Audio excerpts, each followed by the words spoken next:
So, ladies and gentlemen, good afternoon. Welcome to the webinar series, Lessons from Esplanada.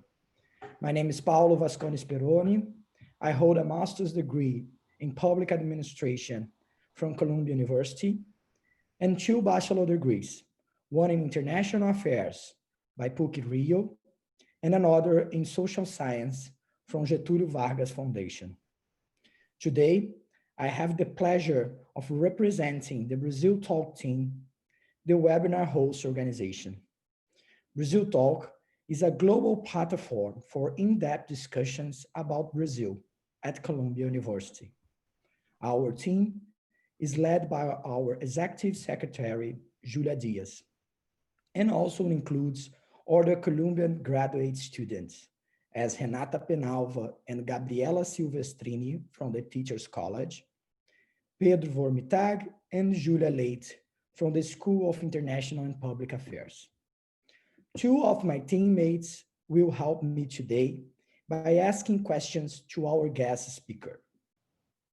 Fernanda Ferreira holds a bachelor degree in international affairs from the Federal Fluminense University, a master's degree in history and politics by Getúlio Vargas Foundation, and she's currently a graduate student in the sustainability program at Columbia University. Samit Stenberg holds two bachelor degrees in international affairs and social sciences from the University of Brasilia. He's currently a first-year student in the Masters of International Affairs at the School of International and Public Affairs at Columbia University. Before describing today's talk, I want to thank our two longtime partners for making this event possible: the Institute of Latin American Studies at the Columbia University and the Lemann Foundation. Today is the opening session of the webinar series, Lessons from Esplanada.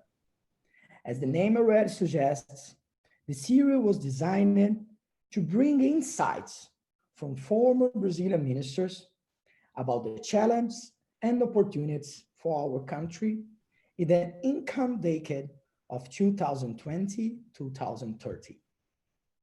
Today, to discuss relevant issues on global politics and the role played by our country in the multilateral and regional arena, I'm honored to introduce our eminent guest speaker, the former Brazilian Minister of Foreign Affairs, Ambassador Antonio Patriota. Antonio de Aguiar Patriota has been a Brazilian career diplomat for 40 years. Between 1983 and 2003, he served at the Brazilian missions to the United Nations in Geneva and New York, as well as embassies in Beijing, China, and Caracas, Venezuela. Before being appointed as ambassador to Egypt, where he currently resides, he was ambassador here in the United States between 2007 and 2009, deputy foreign minister in 2010, foreign minister between 2011 and 2013, permanent representative to the United Nations between 2012 and 2016, and ambassador to Italy between 2016 and 2019.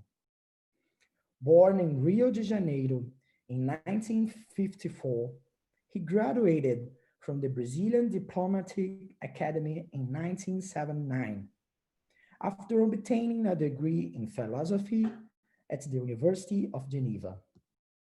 In 2008, he was awarded an honorary doctorate in public service by Tatum University. He has published 2 volumes of speeches, articles, and interviews, covering his period as foreign minister of Brazil. Recent articles include Is the World Ready for Cooperative Multipolarity? Published in 2018 by SEBRE, the Brazilian Center of International Relations. And Collective Security and Collective Responsibility in the International Interventions, published in 2020 by the Palgrave Encyclopedia of Peace and Conflict Studies. Under the name of Tônio de Aguiar, he has recorded a CD of his compositions entitled Geografia do Sentimento, with the Brazilian sax player Léo Galdeman. So, after questions from the Brazil Talk team, Ambassador Patriota will answer some questions from the audience. So please feel free to write down your questions in the question and answer space on Zoom. Ambassador Patriota, thank you very much again for sharing your knowledge with us today. My first question is related to the Brazil's role in multilateral arena. In your career as diplomat, you have witnessed several moments of greater or lesser Brazilian activism in multilateral arena. Several autonomy paradigms were discussed during this period, such as autonomy by distance, participation, or diversification, to give only three preeminent examples.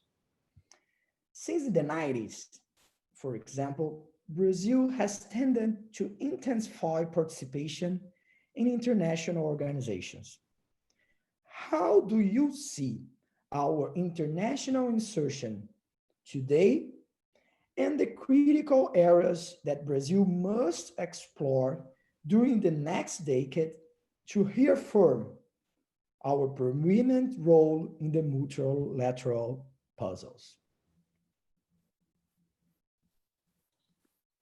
Well, let me start by saying that it's a pleasure to be with all of you, and I am speaking in my personal capacity. As you know, I am still a career diplomat ambassador to Egypt right now, but I always learn a lot and enjoy discussions with young students, so I felt that this would be an opportunity to be in touch with, I'm sure, very promising students at Columbia and New York who will be holding important positions in the future. When you ask me about Brazil's participation in the multilateral sphere, I have had a very diverse experience. I served twice in Geneva, where I participated in GATT WTO discussions, including the launching of the Doha round. And I also worked 2 years with the human rights issues there. In New York, as a younger diplomat, I was twice a delegate to the Security Council in the 90s, and then ambassador to the UN for 3 years. What my experience demonstrates is that the voice of Brazil is extremely respected in the multilateral sphere because we have developed a capacity to, let's say, have a wide-ranging knowledge of the topics with good specialists on the different issues that are treated. We also, I think, demonstrate a good ability to express ideas with clarity without generating unnecessary polemics. And we have a characteristic that I think keeps people tuned to what we are about to say, is that we are rather unpredictable. This unpredictability has to do with our autonomy and independence in analyzing issues and establishing our own perspective. Now, this perspective that we develop reflects, I think, two basic concerns. Of course, national interest. How does this affect Brazil directly, whether it's economically, in trade, in the sphere of norm setting for human rights or in the peace and security sphere, but also how does a certain initiative or how do certain gaps in the existing mechanisms and body of law affect the international system itself. So Brazil has always been very engaged in ensuring that there is a level playing field, if you're talking about the multilateral trading system, that there is a fair consideration without selectivity or undue politicization if it comes to human rights, for example, that shouldn't only be directed towards countries in the South or certain types of countries. We have always also had a concern about the correct functioning of the entire peace and security chapter within the United Nations in New York and the Security Council in particular, with a special emphasis on respect for charter provisions. And even within this category, a very sustained attention towards respect for the provisions regarding coercive action. So whether that's sanctions or military intervention. Unfortunately, as you know, not everyone abides by the rules permanently. And there are attempts at creating waivers or introducing ideas that sometimes detract from the objective of disciplining the use of force and subjecting it to a rigorous international scrutiny. So within all these spheres, Brazil has had the capacity of contributing by participating constructively, in my opinion. But perhaps you should ask a few others also to have different perspectives. And Brazil is among a group of not very many countries that have diplomatic relations with every other single United Nations member.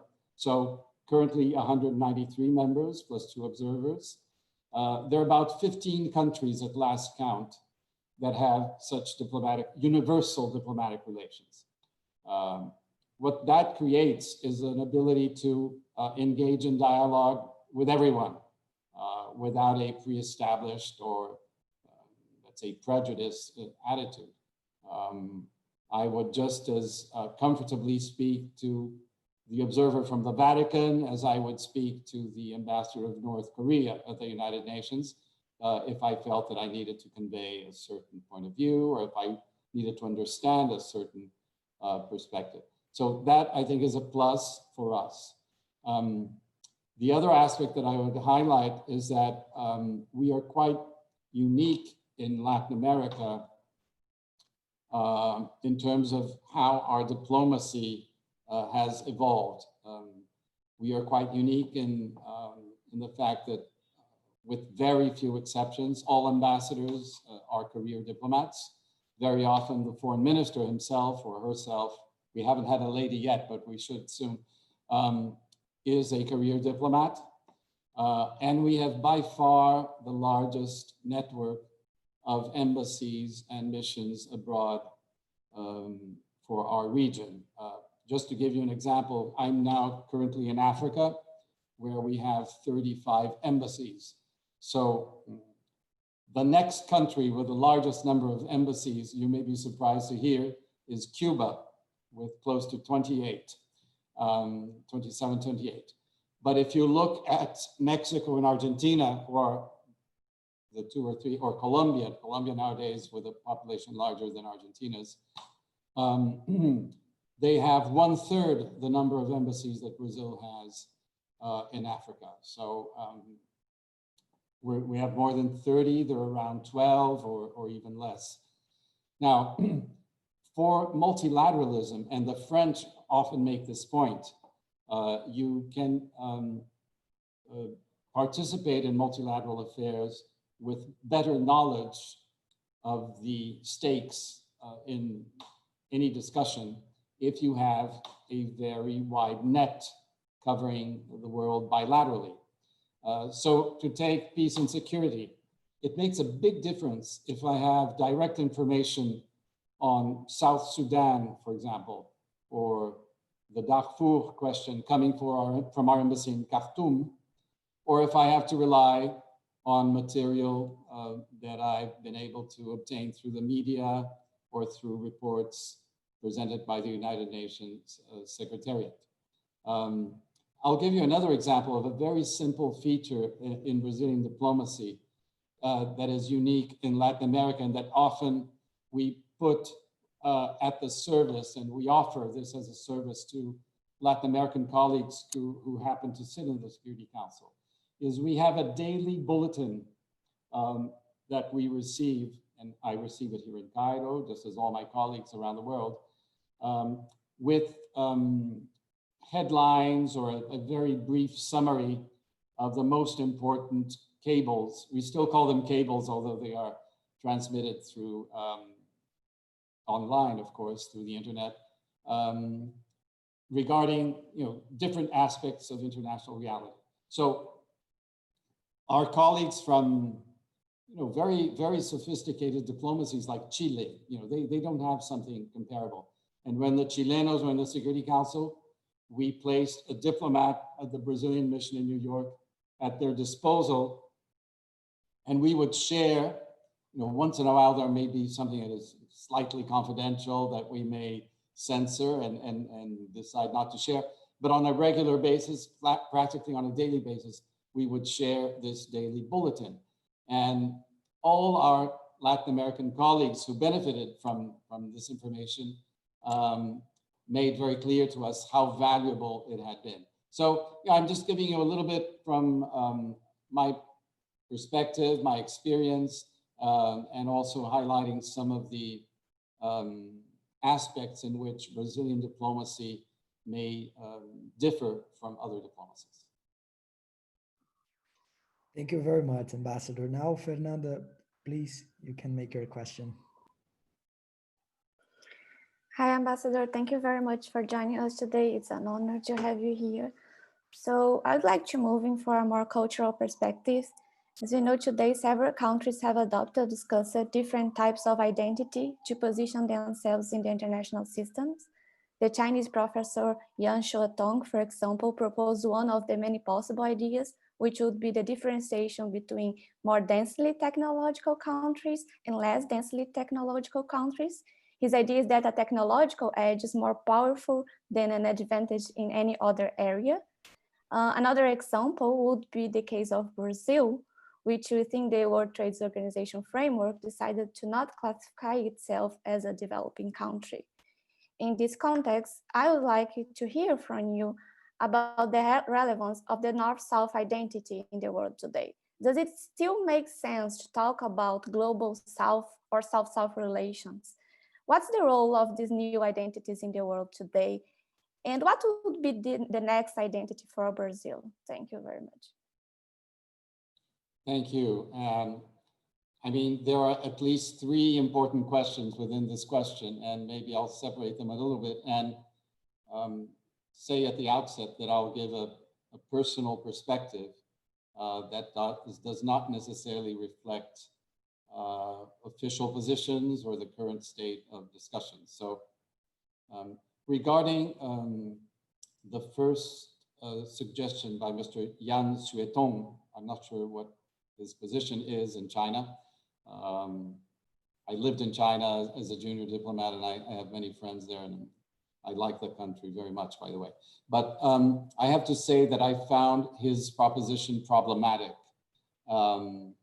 A proposition that offhand, without knowing more about it, I would not support in principle, because I find that these kinds of differentiation, more densely advanced in technology, less densely advanced, will end up discriminating against the broadest possible participation in discussing an issue that is of universal concern.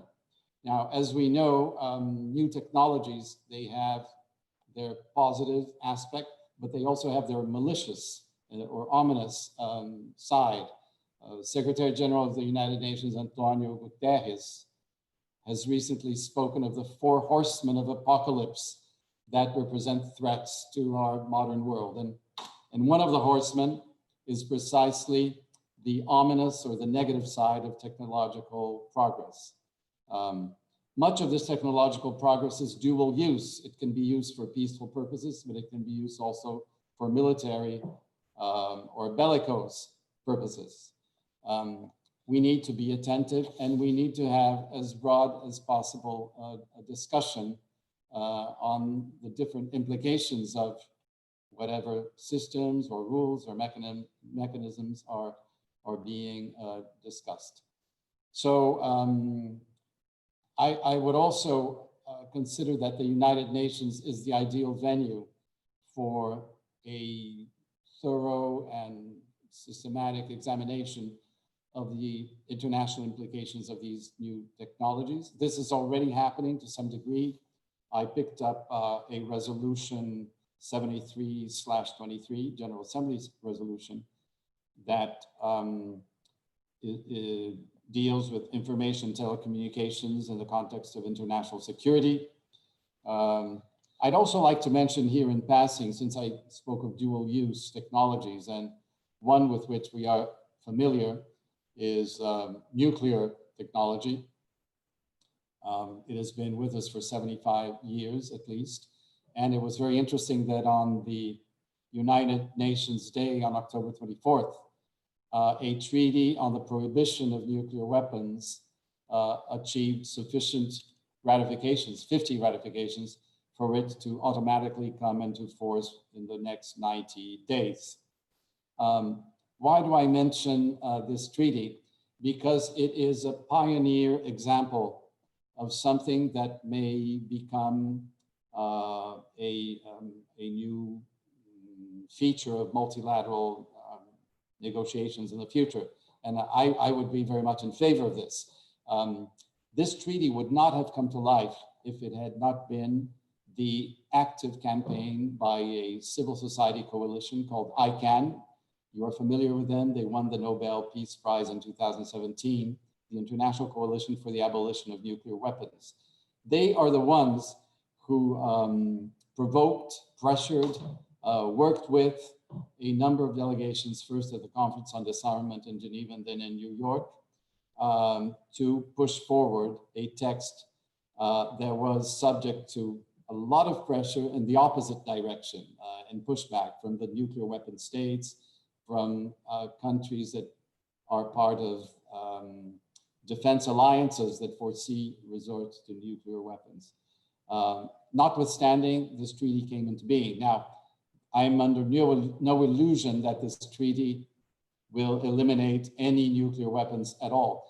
But the fact that it exists helps to establish norms and a process of delegitimization that can, in the medium term, or even before, sooner than many might imagine, lead countries to start thinking twice about their policies. So this is an example of something that I think is very new, interesting, and positive for countries that are committed to a world without nuclear weapons. And as you know, Brazil was active in this negotiation. Brazil was the first country to sign it. We have yet to ratify it. And Brazil, in its constitution, has outlawed the use of nuclear technology for military purposes or for other than peaceful purposes. Thank you. Well, that was the first part of the question. The second part has to do with North-South, the Global South, WTO, the category of developing country within the WTO.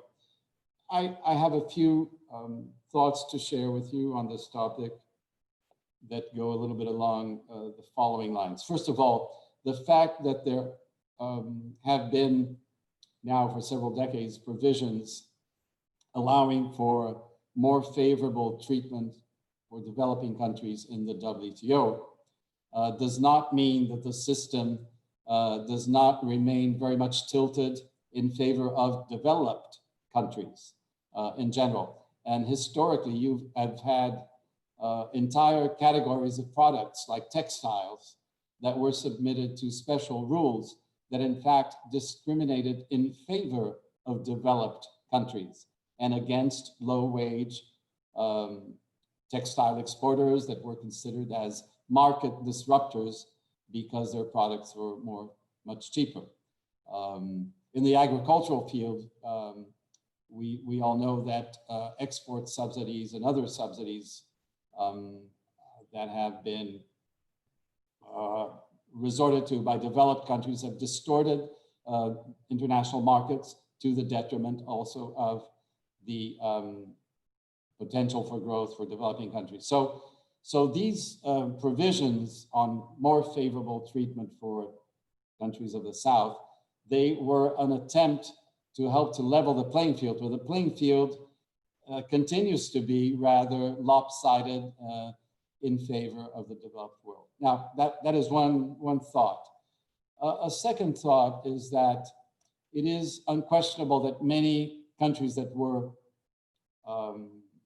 very poor 40, 50 years ago when the GATT was created and even as WTO succeeded the GATT, today are on their way to becoming, to be placed among the 10 largest economies of the world. I'm thinking of China. China already #1 in PPP terms, and within a few years, probably in nominal terms as well. India already #5 in GDP nominal terms, and in PPP #2 or 3. Let's say Brazil is among the 10 largest economies, and living here in Africa as I do now, and seeing how Egypt is a country of relative development, but its GDP is 1/6 that of Brazil. Per capita income here is 1/3 that of Brazil, and yet it is one of the richest countries in Africa. So you can see the disparities that exist within the developing world. In that sense, these categories, they are all encompassing, and they include countries with very different profiles. It is one thing to be a least developed country from Africa. It is another entirely different reality to have the possibilities offered to an economy like the Brazilian economy, or the Chinese, or the Indian, or even the Indonesian. I do not feel that it is inappropriate to have a discussion about what it means to be a developing country. And in that sense, I would be open to such a discussion, and I think it would be a necessary ingredient in what many believe is a necessary effort to update the WTO, including in order to keep some important trading powers as the United States interested in the system.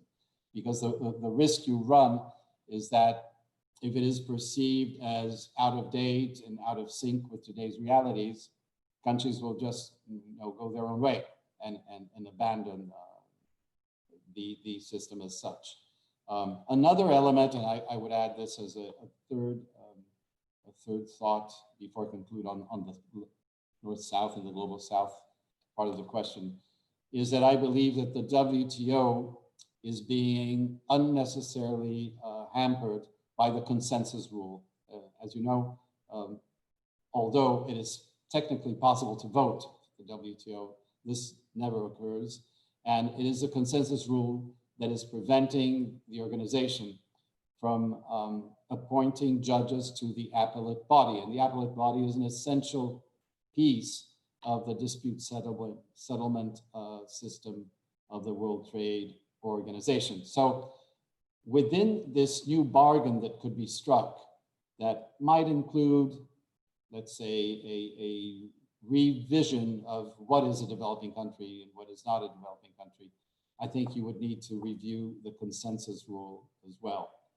But for as long as there is no comprehensive discussion on what I might call a new bargain within the multilateral trading system, I believe that the current categories will continue to exist. So yes, you will continue to speak about developing countries, about the South, about global South, about North-South. These categories will not disappear easily, even though we are experiencing a transition where a new reality is emerging that might render some of the thinking along those lines rather obsolete, I would say. So I was a little bit diplomatic, but I think you got a sense of my thinking. And the third is actually the aspect that I found the most interesting in this question, which is how does a country establish its identity internationally, right? And here I may speak for what may seem a little bit lengthy period, because I'd like to develop a few ideas with all of you. Now, I would start by suggesting that a country's international profile and the way it is perceived or the way it interacts internationally involves at least three important aspects. One of them is the military power of the country. The other is the economic power. And the third would be what I would call the political or diplomatic influence that the country enjoys. And it's always interesting to look at lists of, for example, the 20 biggest military budgets to have a sense of how the world fares in terms of defense matters and peace and security matters. And here, of course, as you are aware, the United States is an incredible, disproportionate, is completely in a category of its own, with a budget that is equivalent to that of practically the rest of the entire world put together. But it's interesting to see that Brazil is among, let's say, the 12 or 15 biggest military budgets and has a strong military. However, I think it's important to note that Brazil does not aspire to be perceived as a military power because of historic, geographic, and political reasons. We live in a comparatively peaceful region. We have established borders through negotiations. It's one of the reasons why diplomacy is so important in Brazil, as you are aware. We don't have enemies. We may have tensions. Right now, I would say there are tensions with Venezuela, for example, but this is different from the situation between India and Pakistan, for example, completely different, or between the Baltic countries and the Russian Federation. So this is an important point to start looking at our identity. As I mentioned before, we have diplomatic relations with every single country in the world. We are banned by our constitution to develop nuclear weapons. And I would also submit, this is a strong opinion that I have, that we should look at cooperation with defense alliances that foresee resort to nuclear weapons with great caution, because there is a constitutional issue at hand in this respect. And I think you understand what I'm trying to drive at. So if you look at economic power, I think, again, Brazil is among sometimes the 10 largest economies by GDP. I think now with COVID and the recession, we will drop to maybe 11th or 12th position. We have been in the 8th position. Be that as it may, we're part of the G20, and we are considered an important economic player internationally. Yes, Brazil does like to present itself as a country that is active on the financial, trade, economic front. In fact, I will come back to this point a little bit later, because I think it's one of the few aspects in which we have a national consensus when it comes to foreign policy. Even as recently as today, there was an editorial in the Folha de São Paulo criticizing a speech made by the foreign minister during the Dia do Diplomata, the Day of the Diplomat, And that concludes by saying, we should be concentrating all our energy in what is the priority for Brazilian diplomacy, namely negotiating free trade agreements or opening up new markets for our products. And thirdly, we have the diplomatic sphere, where I would submit that Brazil has achieved considerable influence. Influence in diplomacy is not very easy to measure. You don't have a GDP, a rule, or military budget, but there are some quantitative elements. I mentioned the number of embassies, the number of diplomats, only career diplomats, the number of embassies in your capital is also something worth looking at. And you may be surprised to hear that Cairo has more embassies than any Latin American capital. There are more foreign embassies in Cairo, in Egypt, than in Brasilia, which is the capital with the largest number of foreign embassies. There are about 138 in Brazil. There are more than 140 in Cairo. So these are measures of some diplomatic relevance, maybe not necessarily influence, but diplomatic relevance. And I think that in the kind of world we're evolving towards, which is more multipolar, I don't call it completely multipolar, because in the military sphere, one country has a disproportionate amount of resources to influence outcomes. That's the United States. Even though it is discovering, as it did in Iraq and other places, that it has great difficulty in determining outcomes through military force. So how useful is it to have such a huge military and such a big budget in today's world is a question for Americans to answer and us to ponder. Now getting back to why diplomatic influence. Yes, and this is an area, diplomacy, where Brazil has demonstrated an ability not only to say no to things we don't like, and I can assure you that through my experience at the UN and other places, if there are initiatives that we feel are inequitable against our national interest, we will coalesce and we will prevent them from going ahead. There's a question further down the road on Security Council reform. And this is a good example of how Brazil, with India, Japan, and Germany, not with Japan and Germany initially, but Brazil and India managed to prevent a quick fix expansion of the Security Council that was very much in the minds of some countries in the 1990s. But I always defend the idea that it's not sufficient to say no. You also have to be able to propose ideas, to be creative. And in this sense, I could give examples of several imaginative aspects of Brazilian diplomacy in the three pillars in which we usually divide multilateral activity here in New York, there in New York at the United Nations, which are peace and security, sustainable development or development, and human rights.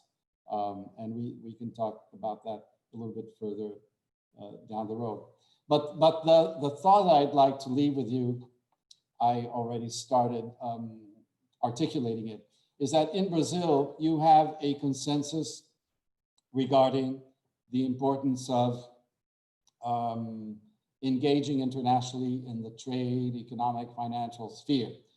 The election of Roberto Azevedo to be Director General of the WTO was universally applauded in Brazil. Nobody said, oh, why is Brazil aspiring to head the WTO? It was kind of obvious to everyone, and everyone felt that this was a worthy objective. And of course, it was not an easy task, and it happened under my watch. I dedicated a lot of energy and effort, and we were successful. I think the FAO candidacy also, let's say, filled more or less the same criteria and was seen as justifiable. But the curious thing is that Brazil is not as big a trading partner as many would imagine. In fact, we're not among the 20 largest exporters in the world. There are much smaller countries like Thailand, Poland, Switzerland, Belgium that export much more than we do. There are many countries for which international trade represents a larger proportion of GDP. And yet, Brazil is to some degree considered an important player in these affairs. I think it's a curious piece of information to bear in mind. And then if you come to other aspects of the work carried out internationally through UN or other organizations, namely peace and security and human rights, you fall into a much more tricky debate internally. There are many voices in Brazil who question the insistence that we have demonstrated in a Security Council reform that includes new permanent members, and Brazil, of course, presenting itself as a potential new permanent member. There were many voices in Brazil that questioned our involvement in the Iranian nuclear file when we got involved, even though we produced a successful result along with Turkey. And I would submit that differently from trade, where we are not among the 20 most significant exporters, when it comes to peace and security, we are a country that has a lot of authority to speak, because we're not at war with anyone. We have contributed to an environment of cooperation within our own region. We have foregone nuclear weapons, but this is not part of our national psyche to the extent that I would like to see it become. I'm very much in favor of Brazil playing a more active role in these spheres, because I have experienced firsthand how Brazil is capable of producing better outcomes than would have been the case if we had not become involved. Let's put it that way. So to conclude, after this kind of long digression, when you ask about our identity, my preference would be for Brazil to define itself, if we needed to establish some kind of category, because these categories are, of course, arbitrary to some degree, as a country with global influence, by opposition of a country with regional or sub-regional influence. Now, how do you measure global influence? There are military aspects, there are economic aspects, there are diplomatic aspects. There is a desire also, or an aspiration to engage internationally, which is not quantifiable, but ultimately comes down to leadership exercised by certain governments at different historic periods in our evolution. And here it is interesting to note, there was an interview, I'll conclude with these two almost anecdotal stories. First of all, when I was ambassador to the United States, then Secretary of State Condoleezza Rice made a trip to Latin America. When she returned to Washington, she invited all the Latin American ambassadors for a breakfast meeting. And she described, what she had done in Chile and Brazil. I think there were 4 or 5 countries. There were larger countries, smaller countries. There may have been an English-speaking Caribbean. And when she described Brazil to this regional audience, she said, of course, Brazil, as you know, today is a country of global influence. So I call attention to this anecdote or this episode, because I believe it may have been the first time in our history, in our diplomatic history, when the United States described Brazil in such a way. And it was a little bit as a consequence of the multiple initiatives that were being undertaken during the Lula government, the number of embassies that were being opened, the new coalitions such as the IBSA or the Arab South American summits and everything else that were probably in her mind. And then a few years later, President Dilma Rousseff, I was no longer foreign minister, by the way, I was ambassador to the UN. She visited Washington with, I think Luis Alberto Figueiredo was the foreign minister. And there was a press conference next to President Obama. And a Brazilian reporter asked, Madam President, do you consider Brazil a country of regional or global influence?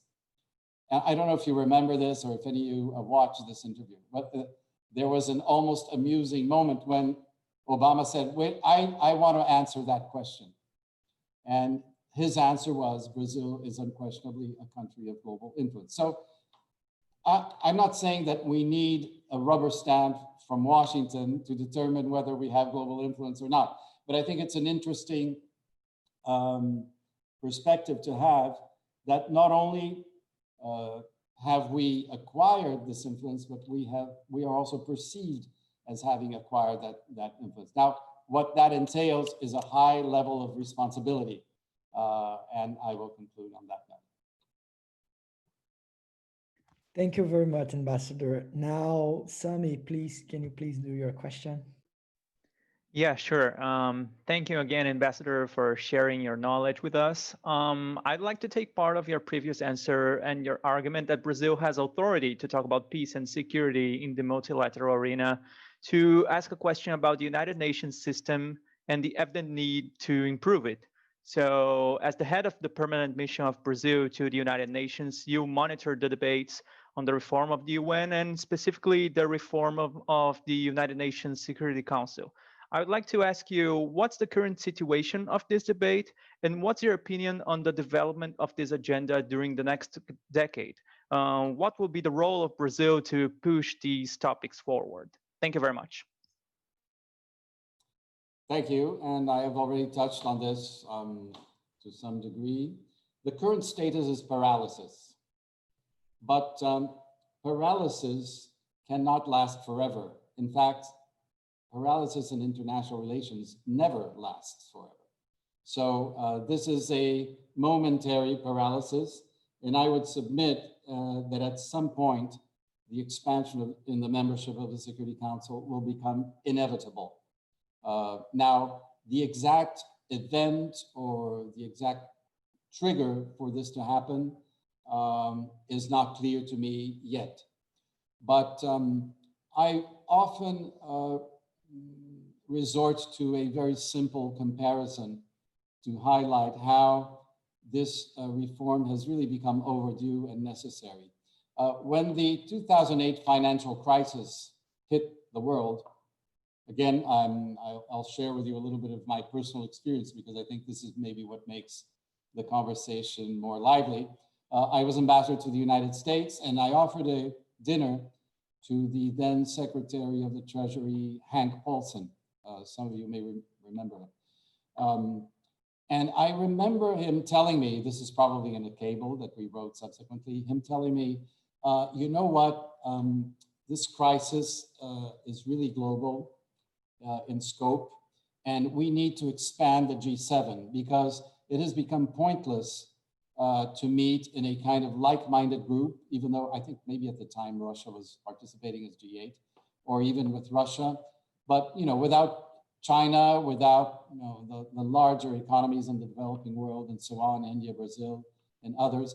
So we will be very much pushing for an expansion of the G7. And as you know, it was under President George W. Bush and under the watch of Hank Paulson that the G7 became the G20. Now, that expansion could take place just by a joint decision.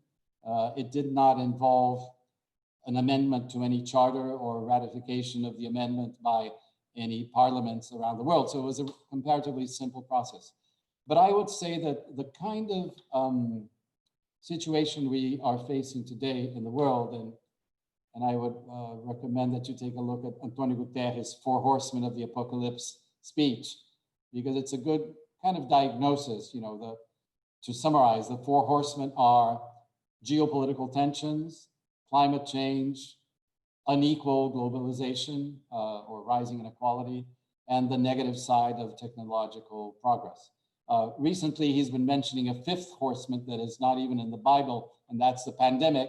But the pandemic is more like an enabler that has exposed some of these other vulnerabilities and difficulties. Now, under normal circumstances, it would be difficult to coordinate internationally on all these issues. As we are aware, that it is right now. But it becomes more difficult if you are facing a geopolitical transition without historic precedent. I mean, the United States has been the #1 economy since the end of the 19th century. So for approximately 150 years. And possibly during my lifetime, but certainly during your lifetime, you will witness China becoming the new #1 economic power in the world, and a country also that is enhancing its international footprint through projects like the Belt and Road Initiative, through the Asian Development Bank. Those are regional initiatives, but also through the occupation of important positions within the multilateral sphere. They now are head of FAO, they're head of the International Telecommunications Union, as well as UNIDO and others. So this is very new. This creates a lot of anxiety in the United States. You are living in the United States and following the electoral campaign. And one thing that kind of surprises me is the degree of anti-Chinese sentiment that you see across the aisle. I mean, it's not only the Republicans, the Democrats also. And I think this anxiety has less to do with China than with the fact that the US is not used to being #2 in anything. And they will have to become used. I mean, there's no amount of Make America Great Again slogans that will prevent China from becoming the #1 economy. And that shouldn't be seen as necessarily something that will make Americans more unhappy. Americans will continue to enjoy a much higher standard of living, formidable universities such as the ones where you study, exceptional technological progress, and other features that we know and that we admire. Cultural strength of the United States is something that Brazilians are very much familiar with, and the music, the literature, everything else we feel comfortable with, and we like and we admire. So, but my point is that if you are confronting such big challenges, global warming, inequality, etc., under geopolitical shift of this magnitude, you need mechanisms that are inclusive to discuss peace and security issues. And the Security Council, as it is today, is not sufficiently inclusive. Brazil is the developing country, and here I'm using an established category, that has sat for the greatest number of years as a non-permanent member in the Security Council. We've been there 10 times. So that's 20 years in 75, a history of 75. So we hold the record. And in these 20 years, there's something we learned. We learned that no matter how specialized you are, how effective you are as a diplomatic corps, I mentioned, for example, the network we have and the bulletin that we receive, the high quality information we have about all the conflicts around the world that few others have. No matter how creative you are, and you can, for example, take a look at the Iranian initiative with Turkey that was not well received by the permanent members. As a non-permanent member, it's difficult to make a difference because you're there for 2 years. So by the time you have completely mastered the new files, because you've been absent for 5 or 6 or sometimes 10 years. So by the time you really develop the necessary expertise, several months have gone by. By the time you have elaborated or articulated an original proposal, you have already met with other initiatives by some of the permanent members to which you have to respond. So very often you have to be reactive rather than creative and imaginative. Nevertheless, Brazil has demonstrated a capacity to be imaginative. And I think some of you may be familiar with the Responsibility While Protecting initiative. That is actually my personal creation and idea. And it's very gratifying for me to see how many universities around the world are interested in this to this very day. I was invited here in Cairo to speak at the American University about this proposal. Because why does this generate interest, and why am I still invited today? because it's creative, it's a little bit outside the box, and it deconstructs some of the assumptions that a ready-made product placed on your table by more developed countries seem to uphold. Many countries said, oh, but Brazil didn't follow through sufficiently with this initiative.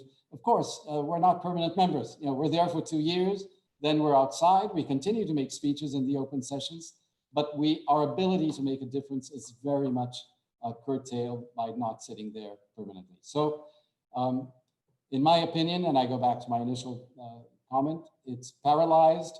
The paralysis will end at some point.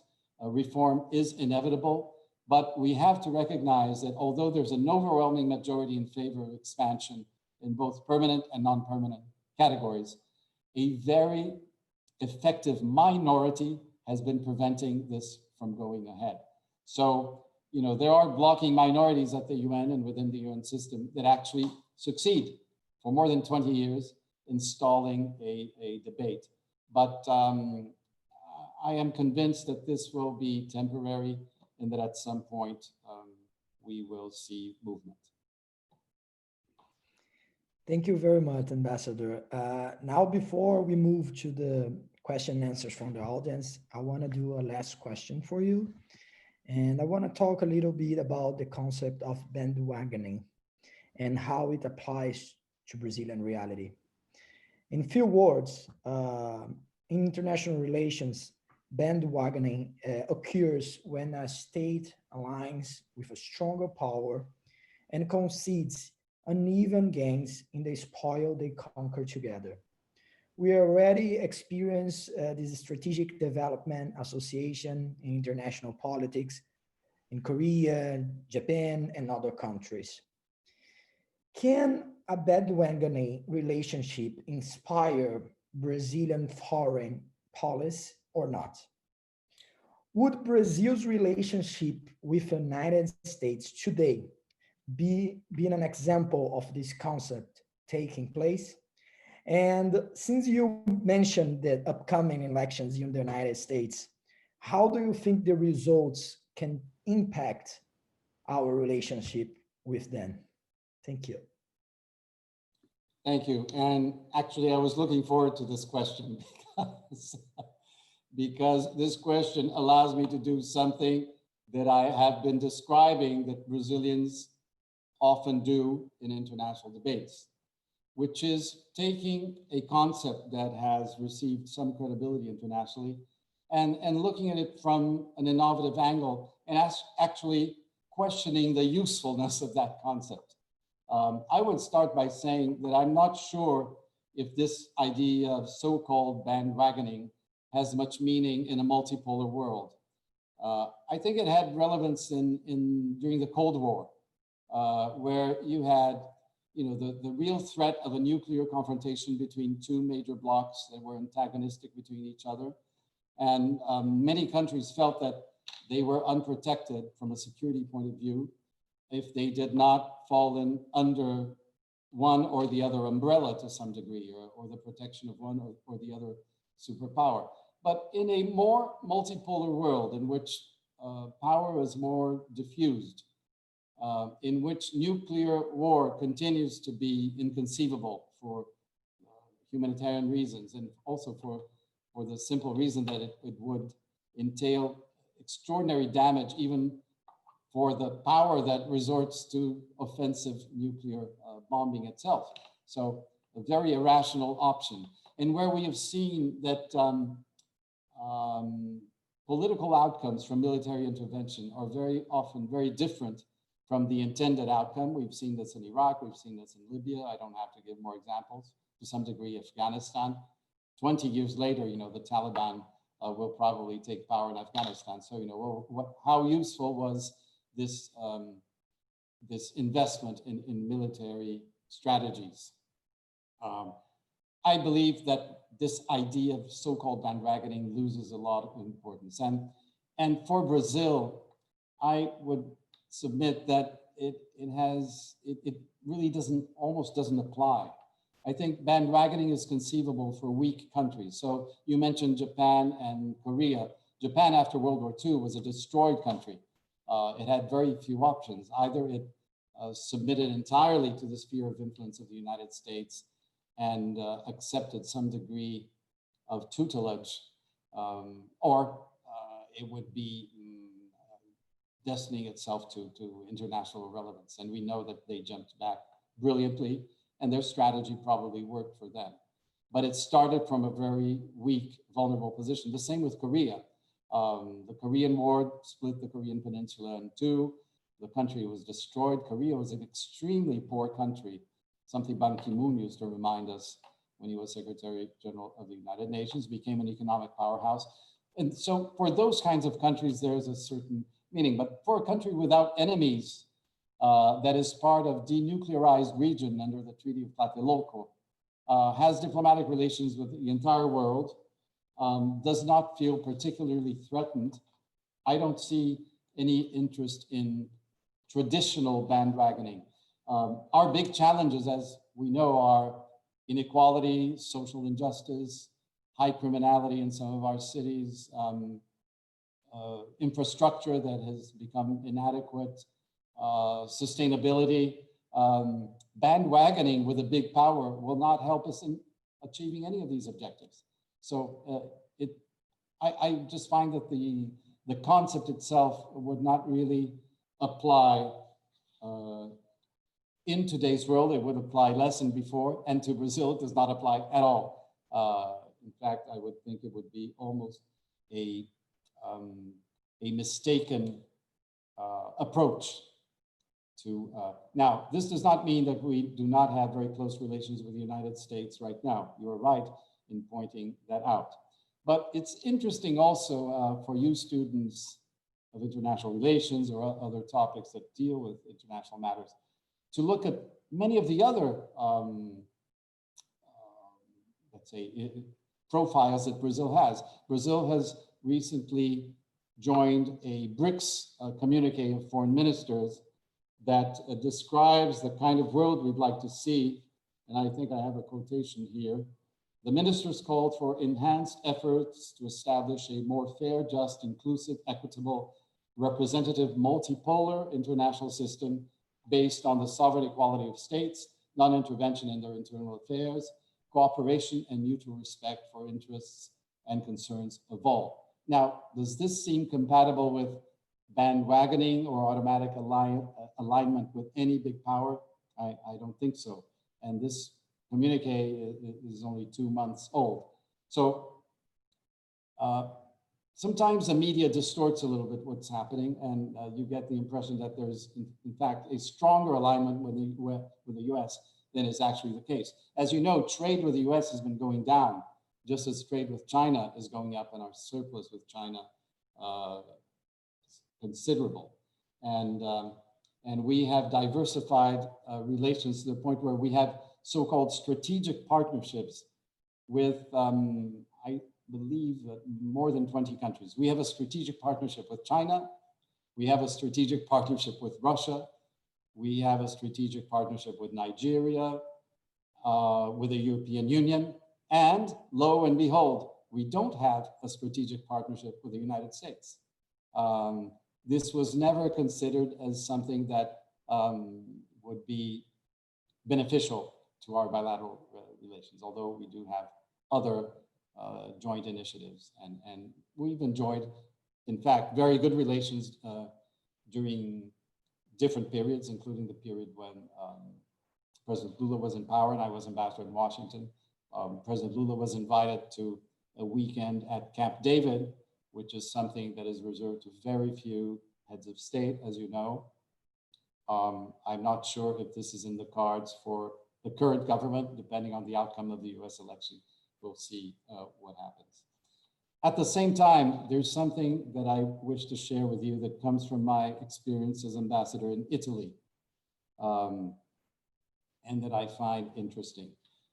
As you know, 25,000 troops, Brazilian troops, fought during World War I in Italy. And there are several ceremonies every year in which we pay tribute to the close to 500 soldiers who died. There's it's a very touching cemetery, and I would encourage you to visit near Florence in Pistoia. in tribute to these soldiers. And you can still run into Italians who say wonderful things about the Brazilian soldiers. You know, they shared the little food they had. They were very humane. They had, it's remembered as a positive and inspiring episode in our military history, in our diplomatic or overall history in general. The performance that is considered positive by Brazilian troops during World War II in Italy with the Allied would not have been possible if not under the umbrella of the United States. So in this very circumscribed episode that I'm sharing with you, I believe there was something of the nature of bandwagoning when we joined World War II, and we're very proud of that as the only Latin American country that sent troops to fight alongside the Allies. And yet, here is what I find curious. When I was ambassador to Italy, I used to ask myself, why don't we invite an American to our ceremonies? Marshal Mascarenhas de Moraes, who was the commander of the Brazilian troops, he had extremely friendly relations with the American general, an American general called Krittenberger, who, let's say, gave the overall strategy for Brazilian participation. So I happen to know the daughter of General Krittenberger, who's a US diplomat. I wrote to her and I said, would you be ready to participate in one of these ceremonies? I know that your father had a special love for Brazil and he appreciated Brazilian soldiers. And she said, oh, nothing would give me greater pleasure. And I proposed this to my authorities, but I was not encouraged to pursue this. So it's very curious how countries have their own contradictions, not just as human beings. And sometimes we like to be seen as, or perceived as especially close to another group of countries or to a big power, when in fact we resist simple symbolic initiatives that will celebrate our historic collaboration. It's still a source of some perplexity for me. So this is my take on bandwagoning. There was another part to this question that I'd like to come to if you allow me, which is you ask who is the current hegemon, right? And to make my answer short, I would just recommend very highly a book by two American political scientists, Richard Ned Lebo, some of you may know him, and Simon Reich. And the book is called Goodbye, Hegemony. I happen to believe, and this is a little bit my idealistic streak, that we don't need a hegemon. And in fact, in a multipolar world, we have an opportunity to discredit the idea of hegemony. And this is something that a country like Brazil could do, I think, brilliantly if we applied our diplomatic skills to it. I'm not sure if right now this is something that is in the cards, but maybe in the future. And there's academic research and thinking behind it that would very much support us, because the point that these two political scientists make, that I find a very powerful one, is that exercising hegemony, and for example, those Americans who insist on primacy for the United States and feel threatened by a rising China in the Pacific and so on. But one corollary of this attitude is that you are perceiving international relations in an undemocratic manner.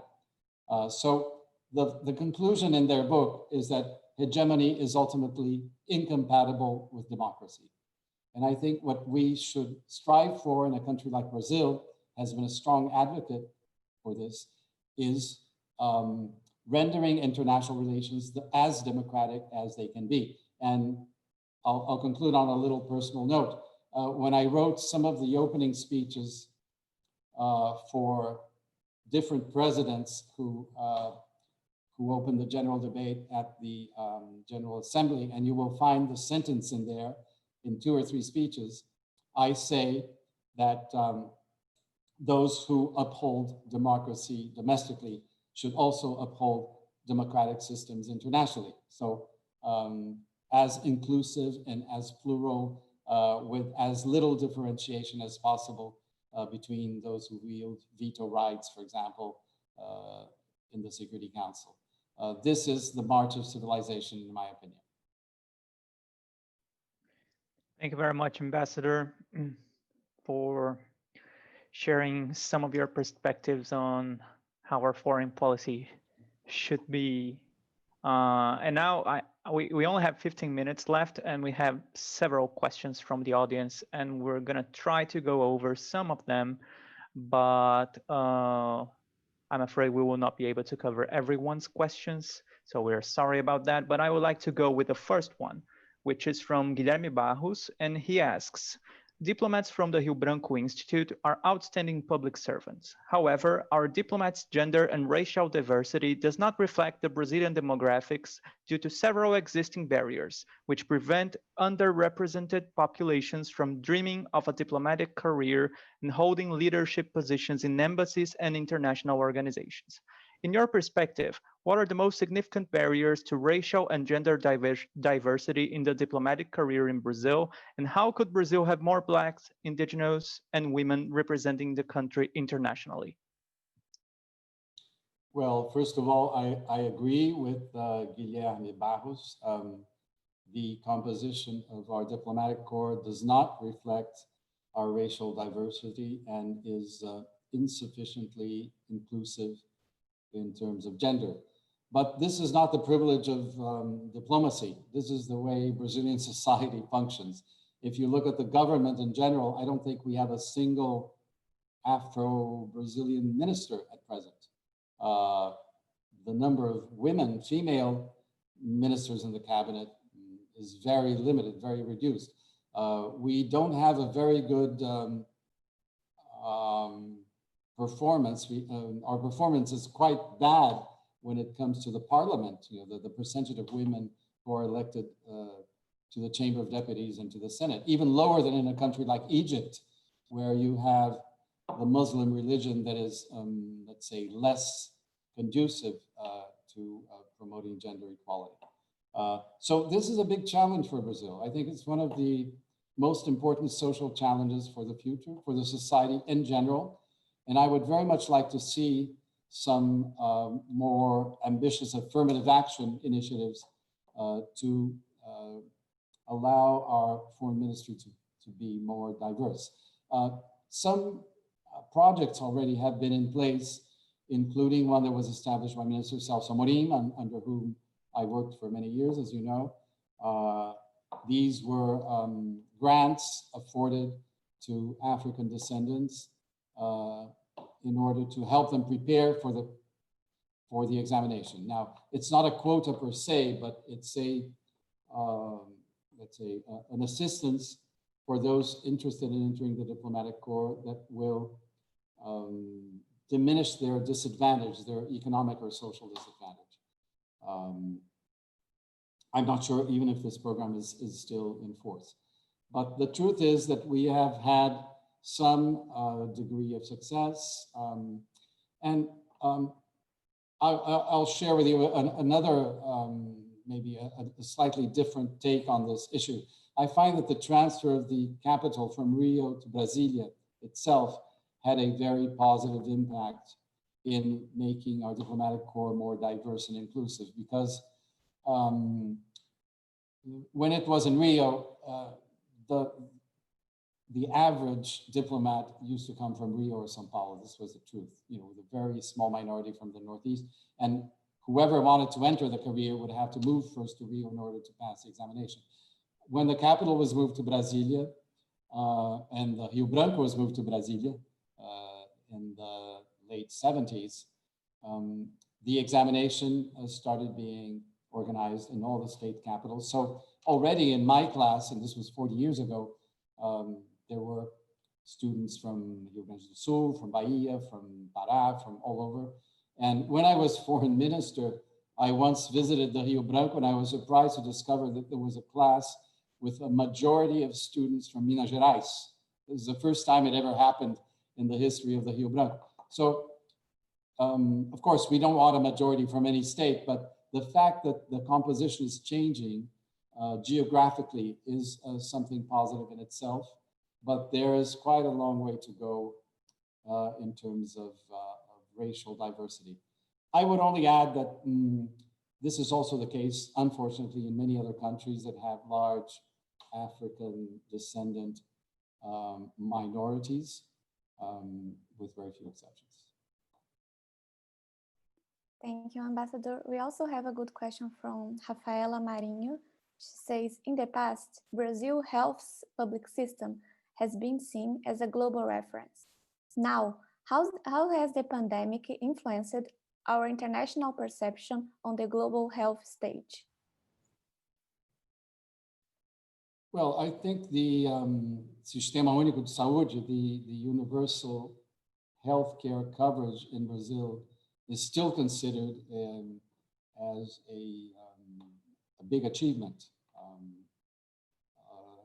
by the Brazilian government and in tune with aspirations from Brazilian society. I haven't been living in Brazil now for almost 6 years, but if it weren't for the pandemic, I would have gone several times this year. I usually go 2-3 times to Brazil, and I, of course, thanks to WhatsApp and email and everything, I'm in contact with many people. I have a house in Bahia, so I'm told by my friends in Bahia, for example, that if it had not been for the SUS, for the universal healthcare system, the pandemic there would have been much more disastrous and lethal than it ultimately has been. So to some degree, I think we compare favorably with even a country like the United States, whereas we know there is no universal healthcare, and some others also in our part of the world. In other aspects, I think I would be entering very controversial waters if I expressed exactly what my views are. But let's say that I think there is some dissatisfaction with the way the pandemic has been dealt with by the Brazilian government. And I think this dissatisfaction is to some degree justified. I am not a public health specialist. My wife studied public health at Columbia, actually, and worked with UNFPA for 25 years. So she has her own specific ideas on this. But I believe that, yes, there would be reason for some criticism of, let's say, the strategy or absence of strategy to deal with the pandemic. Thank you, Ambassador. So we are going to finish our talk with an anonymous question. In a few words, what is the most important piece of advice you would give to the future ministers of foreign affairs of Brazil in the upcoming decade? To preserve and enhance Brazil's global influence. Amazing. Thank you very much, Ambassador, for sharing your perspectives about Brazilian foreign affairs with us today. I am sure that all of us here learn a lot more from listening to you.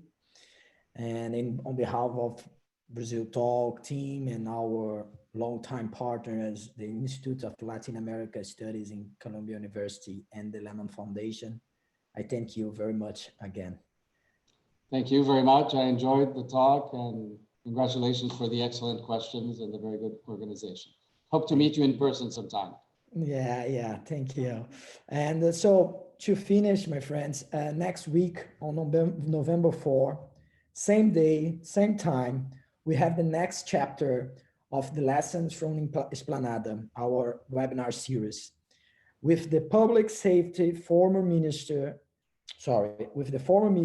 of Public Safety, Mr. Raul Jungmann. So please join us. You can find more information about the upcoming event in our social media and in our website, braziltalk.org. And if you want to contribute to Brazil Talk by writing articles or suggesting guest speakers, please reach us in our social media channels. Last but not least, This event is part of the Brazil on Campus program, which is a student engagement program for students and scholars at Columbia University, Harvard, MIT, Oxford, and Stanford, which is supported by Lemann Foundation. In addition to events like this one, participants from the Brazilian campus will be able to apply for Lemann Foundation's Leaders Network upon graduation. So be part of it. If you haven't signed it yet, we will share the link of the program in our social media channels so you can find more information about that. Thank you, everybody who attended to our event. Thanks again, Fernando and Sami, for our support. And a special thanks for Ambassador Patriota. Thank you very much. Bye-bye. Have a good day, everyone. Thank you very much, Ambassador. Thank you, everyone. Thank you.